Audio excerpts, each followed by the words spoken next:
Radio Maouja FM. Pour rien manquer, abonnez-vous maintenant. Radio Maouja FM avec Kalonji Mukendi dans Construire notre avenir. Bienvenue dans Radio Maouja FM. Nous ouvrons nos portes et nous émettons notre signal à partir de la capitale canadienne, Ottawa, province de l'Ontario. Nous avons des concepts inédits, interviews, reportages, documentaires et tant d'autres. Nous vous présentons notre nouvelle émission Construisons notre avenir avec Amour, Zola, Upendo, Love, Dinanga. Nous sommes contents, écoutez-nous, nous sommes avec vous. Construisons notre avenir avec amour. Ciao. Voilà, bonjour et bienvenue sur la radio Maouja FM. Nous sommes très contents de vous recevoir encore une fois de plus dans l'émission phare de la radio Construisons notre avenir. Et aujourd'hui, nous allons accueillir Madame Fété Nguera Batouare Kimpiobi, directrice du Sofifran et auteure de plusieurs ouvrages. Nous sommes très heureux de vous recevoir ici. Vous savez qu'on a fait quand même pas mal de déplacements. Alors, pour revenir dans cette émission, Madame Fété Nguera Batouare Kimpiobi est la directrice de la solidarité des femmes immigrantes francophones du Niagara, qui s'appelle plus ou moins Sofifran. C'est un organisme communautaire créé en 2006 dédié à l'accueil et à l'intégration des immigrants francophones. Elle est originaire de la République du Congo. Fété immigre au Canada, Québec en 1999. Durant son séjour, là, elle s'investit dans le milieu communautaire. En 2005, elle déménage avec sa famille à Wheeland, en Ontario. Elle y poursuit son engagement communautaire et toujours installée. Et à son arrivée à Wheeland, Fété a constaté une solitude chez les femmes et les familles migrantes francophones qui est en partie causée par un manque de services et d'encadrement aux immigrants. C'est de là qu'elle cofonde l'organisme Sofifran en collaboration avec d'autres familles migrantes francophones. Alors nous sommes très heureux de voir que nous avons une grande dame qui a été aussi couronnée par l'ordre de la Pléiade. Je crois que c'était en 2018, je crois. Et nous allons parler de tout ça, nous allons découvrir un peu tout ça. Elle est aussi auteure de plusieurs ouvrages, d'un livre qui est très intéressant pour moi, qui m'intéresse beaucoup. Elle parle du léopard. Et dans un autre livre, c'est un livre beaucoup plus comme un conte. Le titre s'appelle Nyota. Je sais qu'elle va peut-être me corriger. Donc, on va essayer de la voir la suite dans un instant. Tout de suite, nous allons la recevoir. Bonjour, Madame Fété Nguera Batouare Kimpiobi. Bonjour. Bonjour, et je commence par vous remercier d'abord de l'invitation, pour l'invitation. Et je suis vraiment très contente d'échanger avec vous. Alors, si vous me permettez, je vais commencer déjà à remettre un peu les choses dans leur contexte. Vous avez raison, nous avons créé Sofifran en 2007. Et à sa création, c'était un organisme qui était créé par les femmes et vraiment dédié aux femmes. Mais au bout de 5 ans, donc au départ, c'était Solidarité des femmes immigrantes francophones. Mais ensuite, nous avons élargi ça à Solidarité des femmes et familles immigrantes francophones. Puis finalement, nous nous sommes encore ouverts davantage. C'est devenu Solidarité des femmes et familles interconnectées à la place d'immigrantes francophones du Niagara. Ça, c'est donc la dernière dénomination de Sofifran et c'est bon de signaler.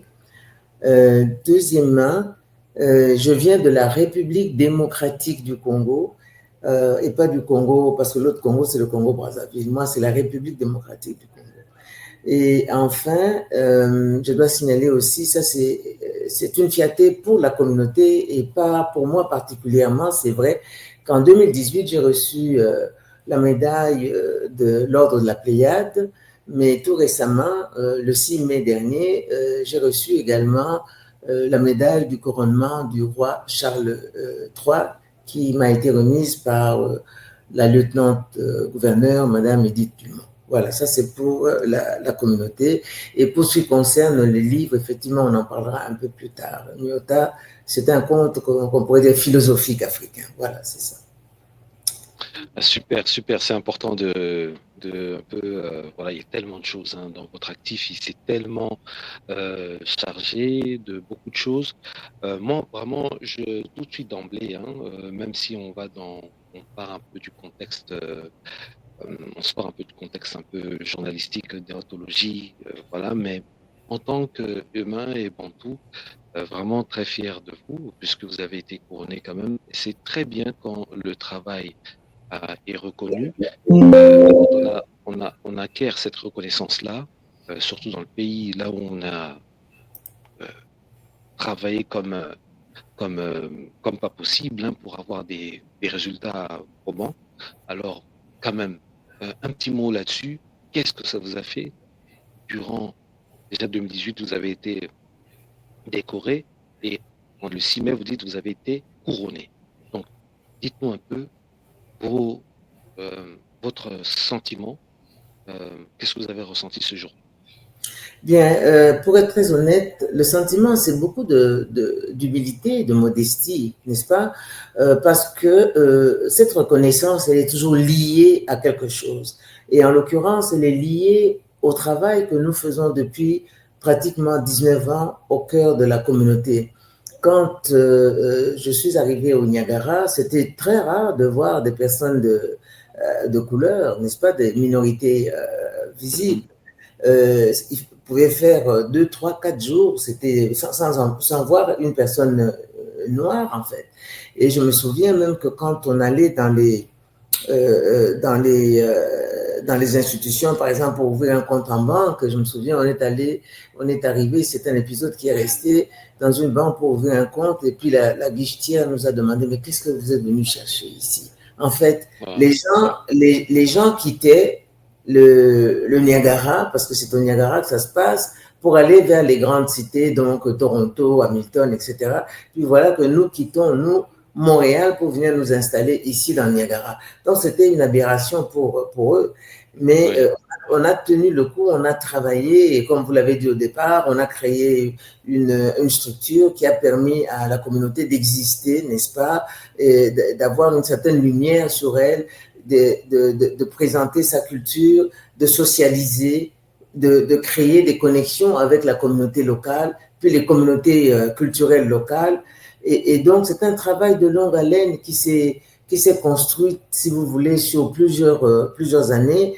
Et quand on reconnaît ça, bon, je suis une personne par laquelle cette reconnaissance passe, mais avant tout, c'est la communauté, c'est l'existence de notre communauté qui est là, et qui a fini par percer, si vous voulez, un certain plafond, hein, que ce soit de verre, de bois, appelez ça comme vous voulez, mais on a percé ce plafond, on existe, on sait que nous existons.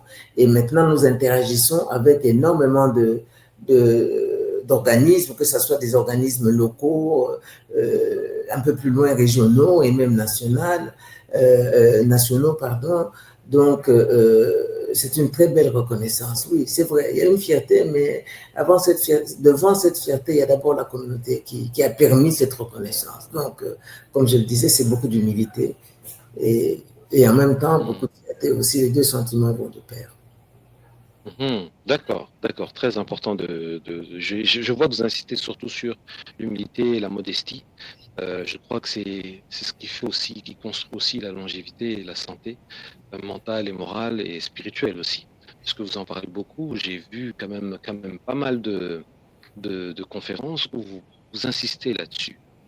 Et votre regard aujourd'hui dans la jeunesse congolaise ou dans la communauté tout simplement, est-ce que ces valeurs-là sont toujours prônées ou elles sont un peu occultées?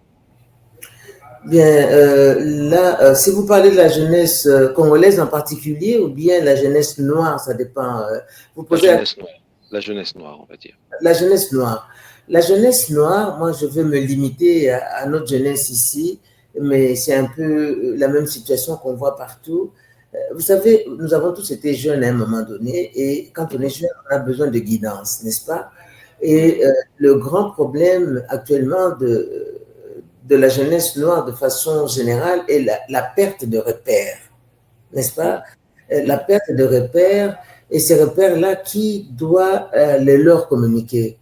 Ce sont les parents, n'est-ce pas? Ou si vous voulez, la génération précédente, ouais, n'est-ce pas? ouais.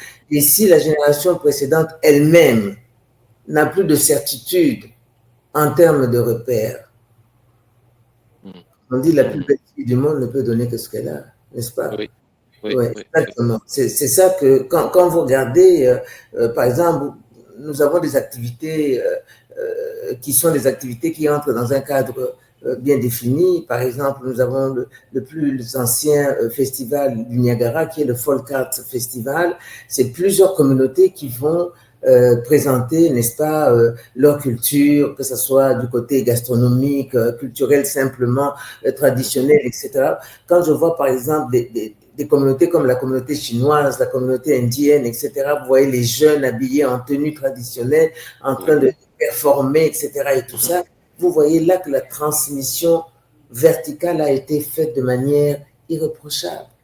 Mhm. Mhm. Irréprochable, ce sont des jeunes gens qui sont ce qu'ils sont, ils sont avant tout indiens ou asiatiques avant d'être, ils sont canadiens. Le Canada ne refuse à personne de Ouais. reconnaître sa culture. Au contraire, le Canada est un des rares pays où on ne parle pas d'assimilation, on parle plutôt d'intégration, d'insertion. On cherche à mettre à l'aise ceux qui arrivent, on les accueille. Et puis on a cette curiosité, c'est un pays qui a cette curiosité d'aller vers ces communautés immigrantes. Quand on organise des activités, ils sont là.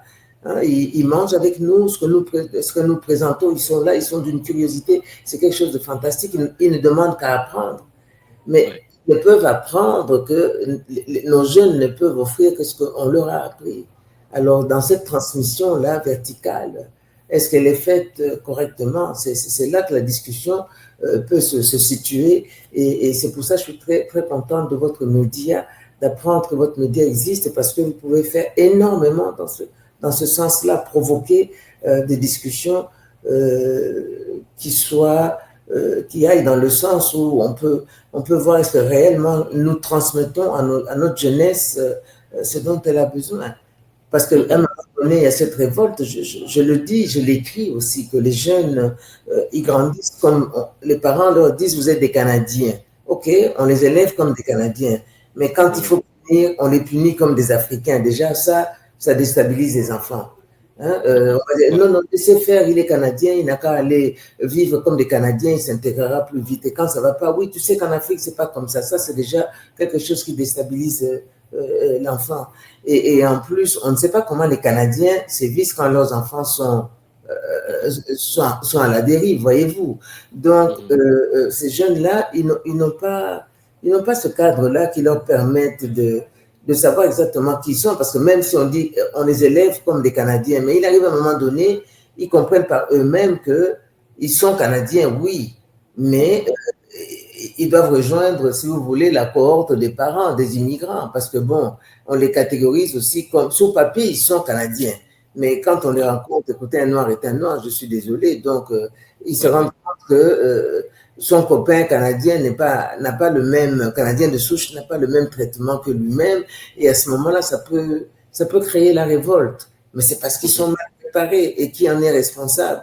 C'est pas le Canada, c'est avant tout la famille, parce que l'éducation commence en famille. Voilà un peu la réponse que je peux vous donner par rapport à cette question qui est très pertinente. Je vous remercie de l'avoir posée. Oui, et en fait, c'est pas pour rien qu'on pose cette question-là, puisque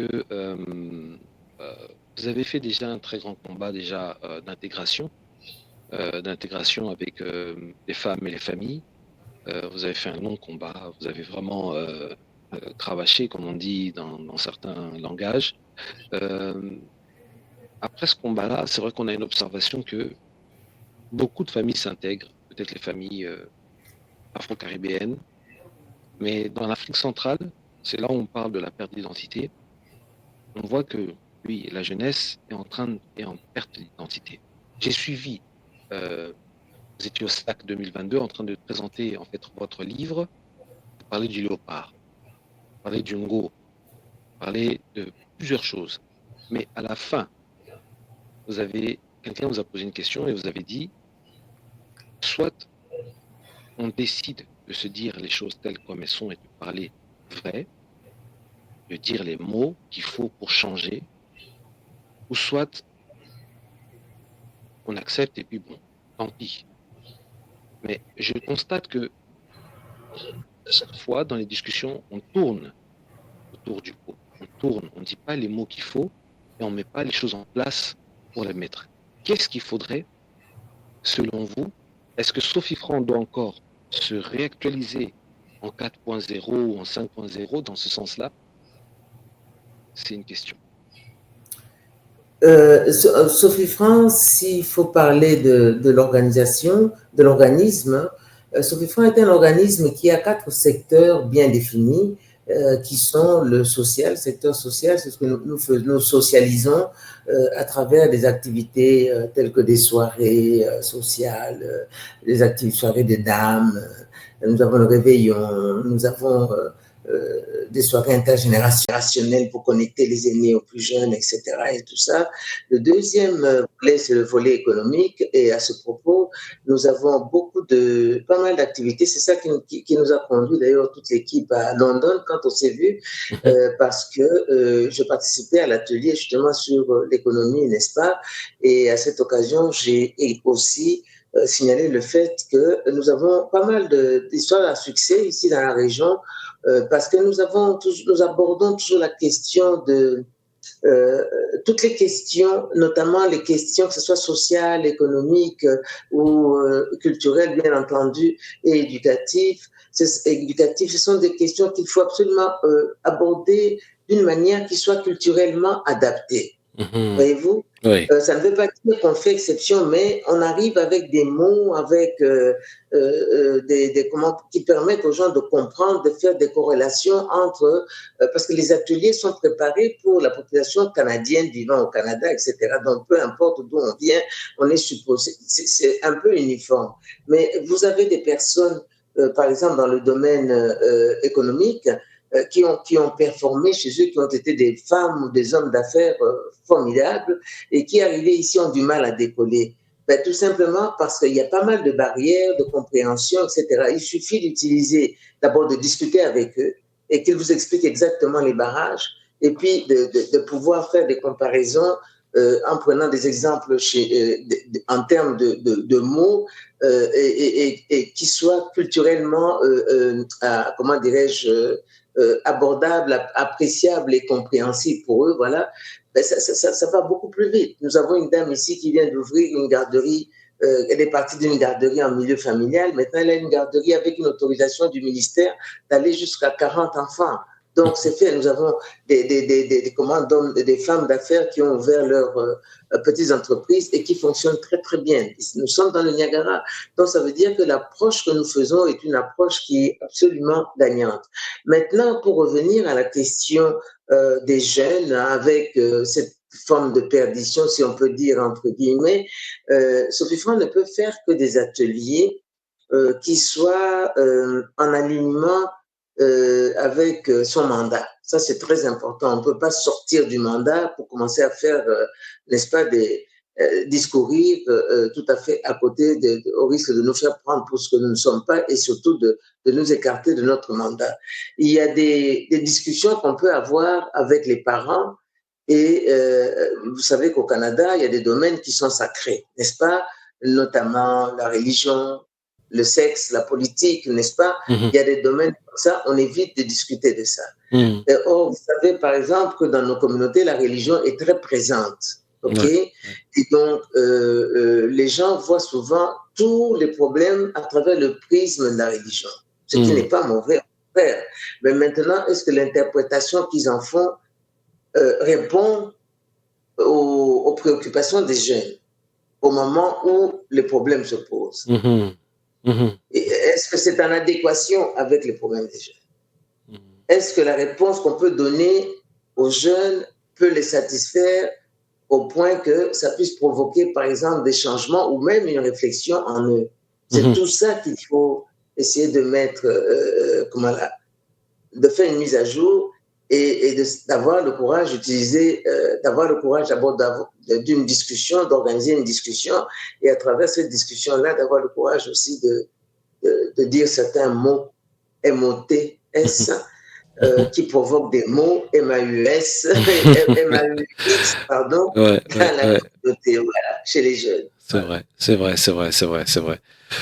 pourquoi on pose ces questions-là, puisque bon, on a la chance aujourd'hui d'avoir quand même une référence dont vous êtes, et je pense qu'aujourd'hui il faut dans cette émission, comme on dit, construisons notre avenir, on va essayer de parler des vrais sujets, des vraies choses, des vrais sujets. Et je remarque à chaque fois que, bon, comme vous l'avez essayé de dire, on voit que dans les autres,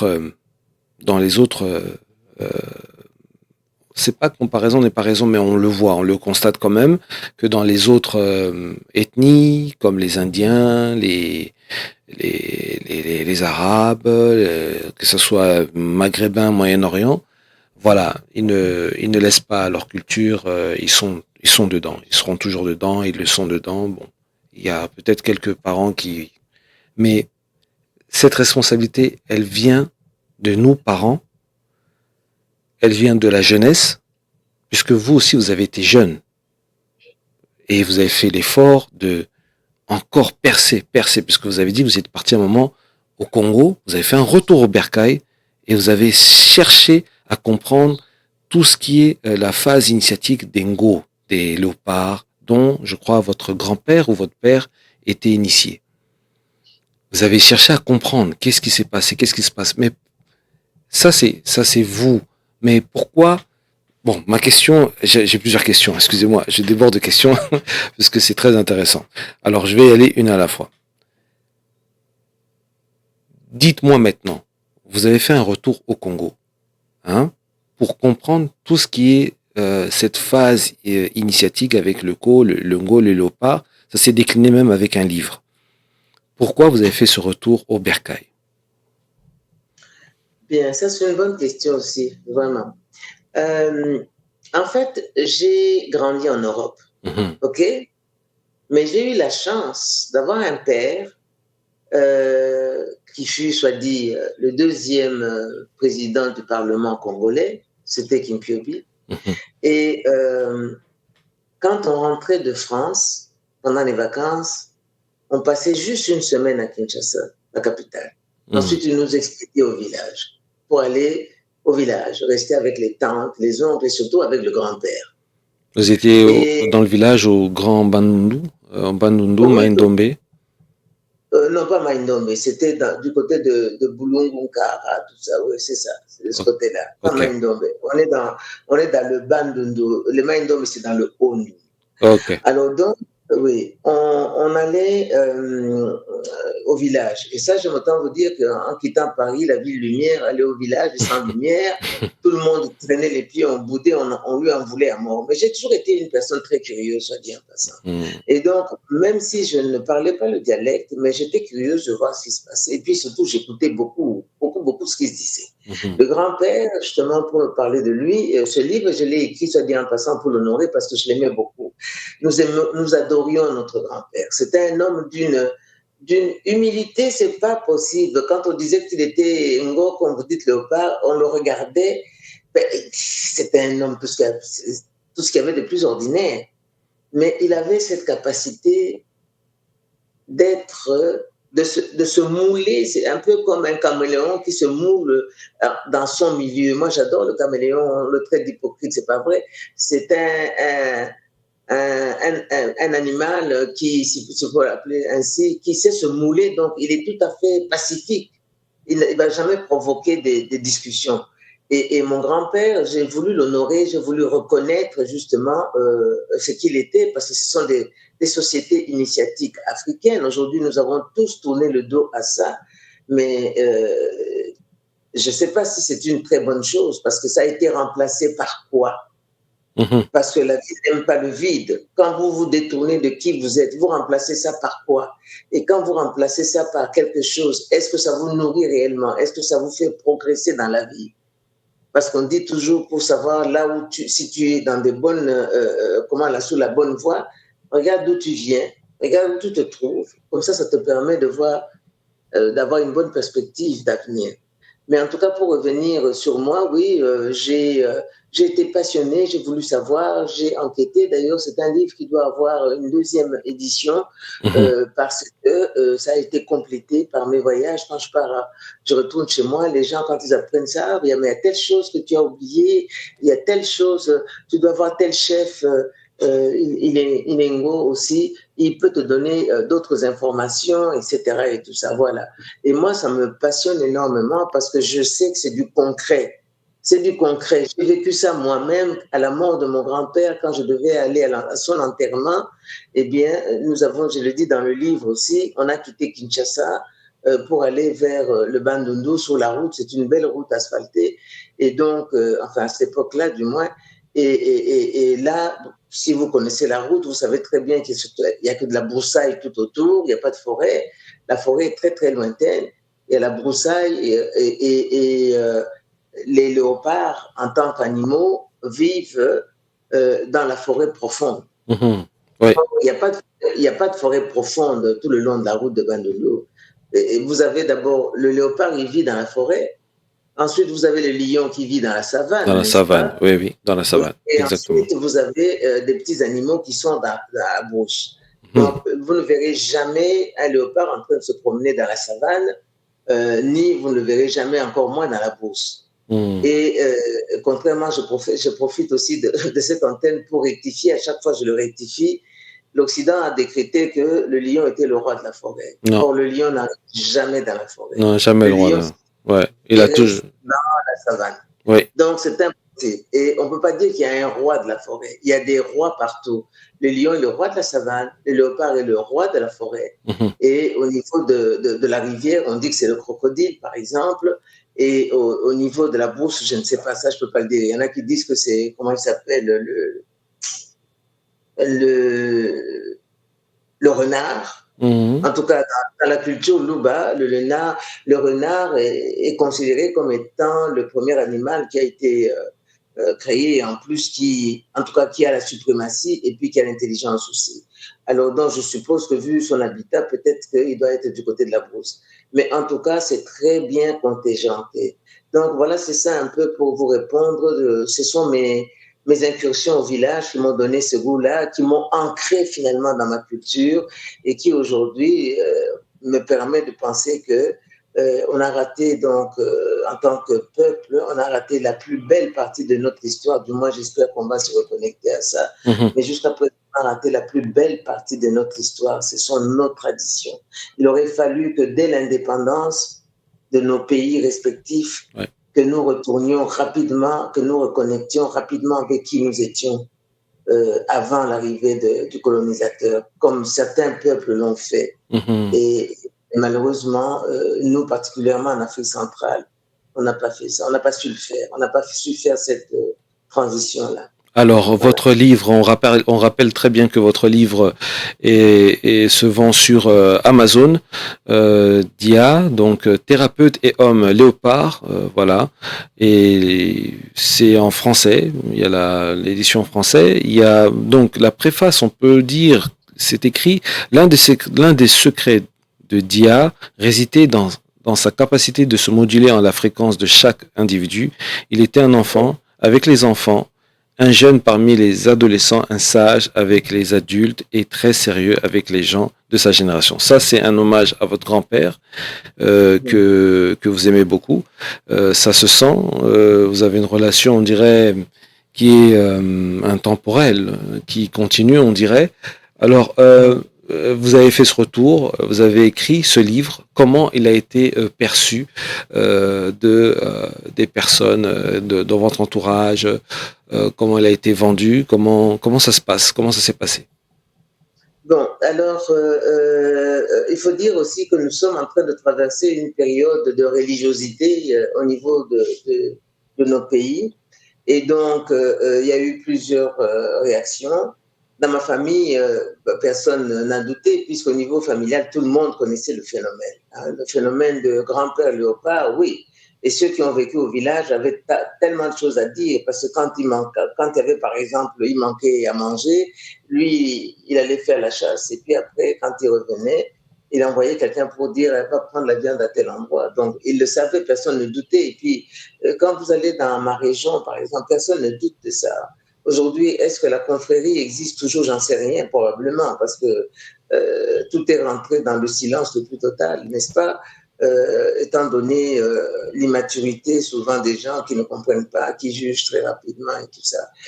Maintenant, au niveau du public, eh bien, il y a à boire et à manger là-dedans. Donc, je discute très peu avec les gens par rapport à ça, mais si les gens veulent discuter, oui, on va discuter.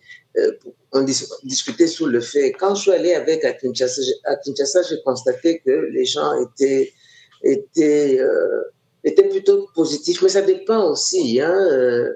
Le Hongo est un phénomène qui est normalement africain, hein, ça va sous toute l'Afrique. Le Hongo, vous avez ceux qui croient, vous avez ceux qui ne croient pas, et ça fait une très grande discussion. Est-ce que c'est vraiment nécessaire de discuter? Je ne pense pas. Je ne pense pas. Moi, j'ai publié un livre sur base de mon expérience. C'est surtout ça. C'est une expérience que j'ai voulu partager. Et j'ai voulu aussi rendre hommage, n'est-ce pas, à cette culture, à cette tradition africaine des Noirs. Mais comme je le dis quelque part dans le livre, je suis sûr que la physique quantique, qui a déjà fait pas mal de progrès, sera capable d'expliquer tout ça, tous ces phénomènes-là. D'ailleurs, elle a commencé déjà à expliquer. Voilà. Donc, pour les gens qui attendent la validation de la science, voilà, ils n'ont qu'à aller faire des investigations sur toutes les démarches et toutes les connaissances que la physique quantique est en train de découvrir, en fait, et de mettre à la disposition de. Alors, comme je comprends que c'est aussi une expérience personnelle, je comprends qu'il y a des gens qui peuvent, voilà, ça peut susciter une discussion, une conversation sur certains, mais ce serait bien. On sent qu'il y aura la deuxième édition. Je pense que la deuxième édition de ce livre nécessitera peut-être de mettre des recherches plus approfondies encore. Hein. C'est-à-dire que prendre les expériences de chacun et repartir même dans l'histoire. Mais on voit. Absolument. Mais je tiens à préciser une chose. Oui. Je ne suis pas malheureusement une femme Ngo parce que je suis d'une tradition matriarcale, hein, donc matrilinéaire. Et il s'agit de mon grand-père paternel, n'est-ce pas? Bien qu'on l'adorait et qu'il nous aimait beaucoup, mais il n'avait pas le droit de nous transmettre ça. Et d'ailleurs, il n'a même pas transmis ça à mon père qui était son fils parce que mon père a vécu une vie plutôt à l'européenne. Donc, il ne pouvait pas nous transmettre ça parce que ce sont des traditions qui parfois peuvent se déclencher tout naturellement. Ça dépend de certaines situations. Et il craignait que son fils... un jour ne se retrouve pris au piège et puis qu'il meure en fait. Hein. Il pouvait très bien, pour une raison ou une autre, sortir et puis on voit un léopard en balade en plein milieu de la ville, on tire dessus et puis il meurt. Quoi. Donc il n'a jamais eu ça. On n'a pas eu cette tradition-là ou comment dirais-je, cet héritage, mais n'empêche quand même qu'on était tellement proches qu'on l'a su. Ma tante était, ma tante, la sœur de mon père, par exemple, elle l'a reçu. Bon. D'accord. Donc je disais que ça serait bien que dans la deuxième édition, qu'il y ait vraiment plusieurs expériences en fait, et même pas plusieurs expériences, ce qui est réellement tiré de notre histoire, de notre patrimoine, dans notre patrimoine historique et spirituel. Voilà. Donc les discussions, ça peut en avoir, mais ce qui est important, c'est de faire des manuscrits comme vous êtes en train de le faire, puisque c'est ce qui se passe. Comme on dit, les sages du village, ça se fait par la transmission orale, mais vous l'avez mis au moins par écrit. Au moins, c'est quelque chose qui reste, et c'est une très bonne chose. Pour moi, c'est une très bonne chose, puisque souvent, ce que l'on voit, même le roi Charles a un totem, même toutes ces personnes dans tous les pays, quand on regarde bien, tout le monde un totem. Souvent, les autres l'acceptent plus facilement, c'est-à-dire ceux qui acceptent beaucoup plus les autres et qui se rejettent par soi-même, ils acceptent ça beaucoup plus facilement. Ça, c'est entre parenthèses, on va mettre ça de côté. Maintenant, revenons, vous avez écrit aussi le livre Nyota, le conte. Alors, la valeur du conte, la valeur, pour expliquer un peu le conte, puisque bientôt il est midi et bientôt vous devez nous quitter, euh, le- qu'est-ce que représente le conte pour les générations futures? C'est quoi l'utilité des conteurs? Et pourquoi aujourd'hui vous avez préféré aussi écrire le conte comme dans le deuxième ouvrage de Nyota? Oui, en fait, le conte, comme vous le savez, le peuple noir, nous sommes un peuple de tradition orale, n'est-ce Mhm, pas? Donc, la transmission se fait par voie de l'oralité. Et les contes ont servi et continuent à servir d'ailleurs nos sociétés dans les domaines de l'éducation, surtout quand vous allez dans les villages. Le conte, ça se faisait pas par hasard, c'est pas qu'on jetait des contes comme ça. Ça se passait le soir. Il y avait tout un cérémonial, hein, ça se passait le soir autour du feu. Et vous aviez un conteur qui arrivait, qui savait animer le conte. Et à chaque fois, c'était une histoire très fascinante et tout le monde participait. Il y avait les jeunes, il y avait les adultes aussi. Et ça se terminait toujours par une morale. mhm, On commençait toujours, c'est comme dans mon conte, on commençait toujours par des devinettes, n'est-ce pas? On lançait des devinettes, etc. Et tout ça, des énigmes parfois. Et à la fin, donc, on racontait le conte. Quand tout le monde était apaisé, on avait terminé, donc on racontait les contes. Et le conte servait vraiment, c'était un instrument, un outil didactique, un outil d'éducation qui permettait de, de passer, de transmission, de transmettre le message. Et c'était vraiment des messages qui étaient verticaux à travers le conte. On apprenait aussi euh, le livre, on apprenait l'histoire, parce que le conteur était capable, dans la mesure de dire je suis le fils de tel, etc., etc. On pouvait remonter comme ça la généalogie d'une famille à travers le conte. Donc le conte, c'était pour moi, c'est la mémoire de la communauté, c'est la mémoire de la race. C'est ça. mhm, Alors maintenant, pour venir au conte Nyota, c'est un conte que j'ai écrit et qui est inspiré tout simplement, c'était beaucoup plus intuitif que... Il n'y a pas eu de recherche par rapport à Nyota. Nyota, habituellement, d'ailleurs, les héros dans les contes sont des jeunes gens. Moi, j'ai choisi une jeune fille. Et en même temps, c'est une jeune fille qui fait une démarche. En fait. Quand vous lisez le livre, c'est un livre qui raconte une démarche. Elle part de rien du tout, une personne bannie dans la communauté, hein, dans son village. mhm. Elle est sujette à de mauvais sorts, etc. Et tout ça. Elle bégaye par-dessus le marché. Vous savez que dans les villages, quand on appelle les enfants, c'est assez cruel, mais souvent on appelle les enfants par leur handicap. L'aveugle, on va l'appeler l'aveugle. Le bègue, on va l'appeler bègue, n'est-ce pas? Le boiteux, on va l'appeler boiteux. C'est comme ça qu'on l'identifie par rapport à son handicap. Et donc, j'ai ramassé un peu tout ça pour le mettre en exergue. Et la jeune fille va faire des rencontres qui vont lui permettre d'évoluer vers la transformation d'elle-même. Et c'est un conte qui, avant tout, parle de transformation personnelle. Et c'est un message en même temps qui est lancé au public. C'est un conte qui est pour tout le monde. C'est un conte philosophique, d'autres appelleraient ça un conte initiatique. Moi, j'appelle ça un conte philosophique. Et un conte qui se veut aussi, qui a pour vocation de distiller un peu de sagesse, de ramener aussi les gens un peu vers le centre d'eux-mêmes, qui se trouve être nos traditions, qui nous sommes véritablement, et en même temps de progresser. Et je suis très contente de voir que aujourd'hui, c'est un livre, donc je l'ai écrit en 2008 et je l'ai publié, disons, en 2008. J'ai commencé à l'écrire depuis très longtemps. Ça a pris beaucoup de temps pour l'écrire. Et donc, il y a une suite à venir aussi. Au départ, c'était une trilogie, mais là, c'est une suite. Donc, elle fait son parcours, et puis ensuite, elle découvre certaines choses, et puis il y a le dénouement. Donc, c'est un peu ça la démarche de Nyota, mais c'est surtout l'ambition que ce livre avait et a, c'est de nous rappeler à tous d'où nous venons, peu importe les difficultés, etc. et tout ça, mais on est perfectible. On n'est pas condamné. Personne n'est condamné.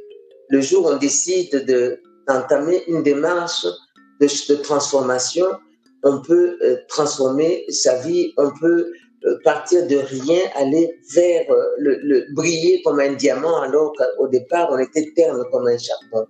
Et ça, c'est quelque chose qui fait partie du privilège de l'être humain. Être humain, c'est ça, c'est pouvoir décider la transformation, le changement à tout moment de sa vie. Ça, c'est une décision personnelle. Mais pour arriver à ça, il faut d'abord prendre conscience de son humanité, de ses faiblesses, de ce qui a à changer en soi. Et à partir de ce moment-là, quand vous entamez le changement, et comme dans Nyota, vous vous rendrez compte que sur le parcours, il y a énormément d'aide, il y a énormément de personnes qui sont là comme des petits points de lumière prêts à vous aider et avancer sur votre chemin.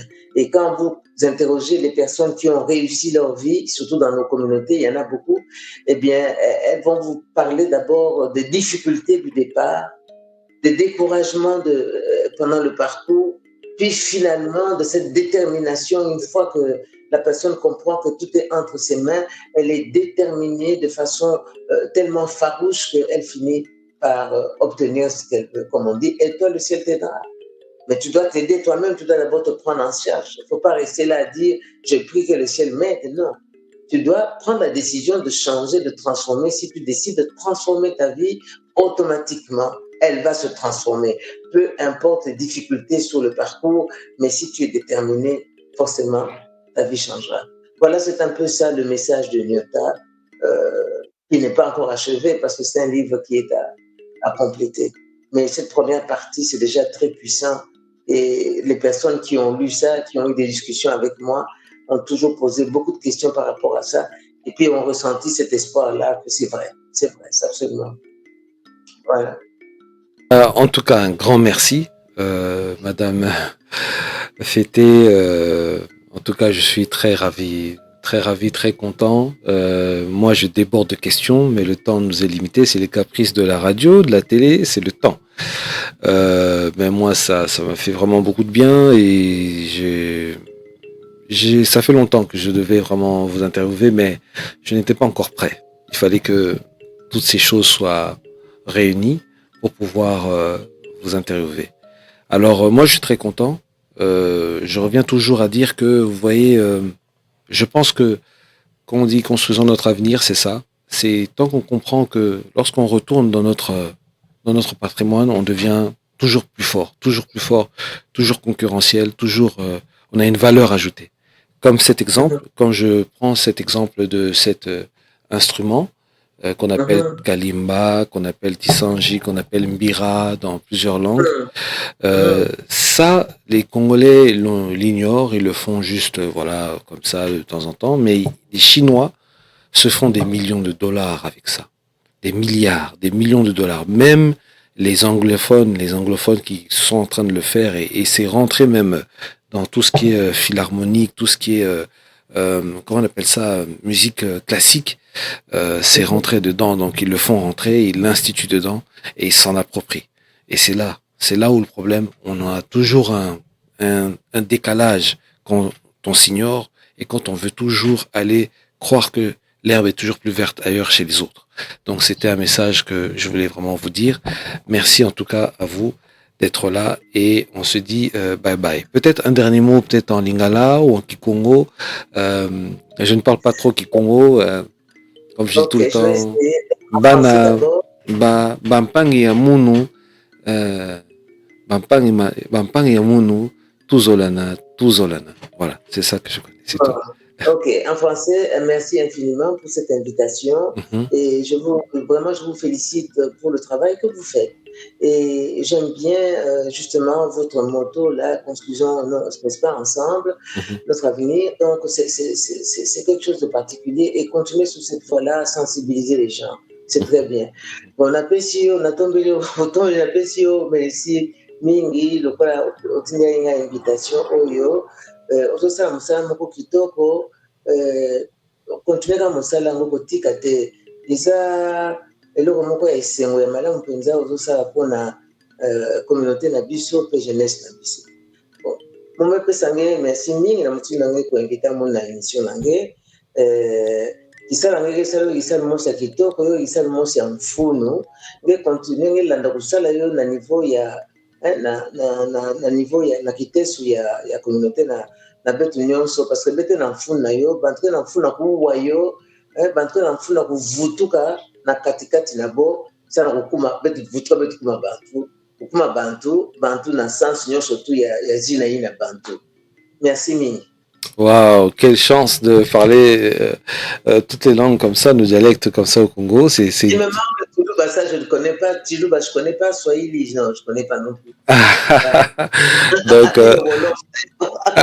d'accord. Ben bon, Tuluba, Swahili, c'est encore des très belles langues. On en a vraiment tellement beaucoup.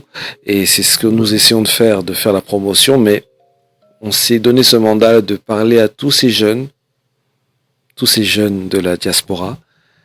C'est pour ça qu'on parle en français. C'est pour ça. Mais sinon, exactement, on fait la valorisation de nos langues. Merci en tout cas, Madame Fété, et on vous dit bye bye. Merci. Okay, bye. Voilà, c'était Madame Fété. Nous, on l'appelle plus. Nous, on ne dit pas Madame, on dit maman.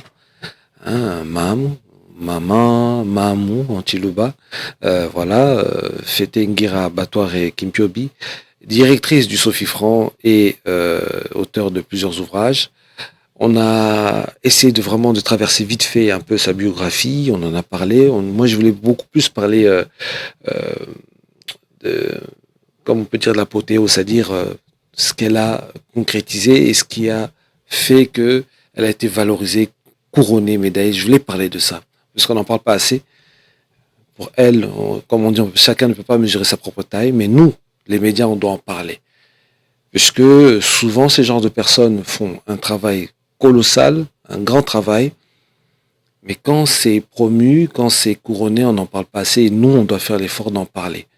Puisque c'est ça qui fait que son travail est crédible.